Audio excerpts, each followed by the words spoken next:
দেশে চলমান এলপিজির সংকটের কারণে বিপর্যস্ত হয়ে পড়েছে পরিবহন খাত। এই মুহূর্তে অন্তত 1000 অটোগ্যাস স্টেশন কার্যত বন্ধ হয়ে গেছে। সকালে প্রেস ব্রিফিংয়ে Bangladesh LPG autogas station and conversion workshop owners association এমন তথ্য তুলে ধরেছে। ঢাকা রিপোর্টার্স ইউনিটিতে সংগঠনটির সভাপতি ইঞ্জিনিয়ার সিরাজুল মাওলা এসব সংকটের চিত্র তুলে ধরার পাশাপাশি সংকট নিরসনে 3 দফা দাবিও জানান। সংগঠনটি বলছে, এলপিজি সংকটের কারণে স্টেশন মালিক সহ প্রায় 1.5 লাখ এলপিজি চালিত যানবাহনের মালিক ও চালকরা চরম ভোগান্তিতে পড়েছে। ঘন্টার পর ঘন্টা স্টেশনে ঘুরেও গ্যাস না পাওয়ায় যানবাহন চলাচল ব্যাহত হচ্ছে এবং যাত্রী সেবা বিঘ্নিত হচ্ছে।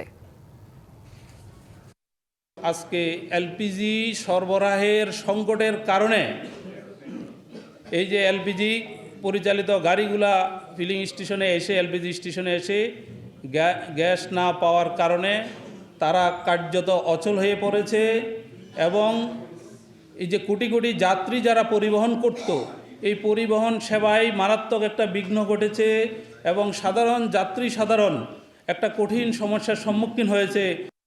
নতুন এবং ফিরে আসা গ্রাহকদের জন্য নগদে চলছে ক্যাশব্যাক সহ প্রতিদিন হাজারো উপহার জেতার সুযোগ। হবে আশা আর ফেরা, সারপ্রাইজ সেরা।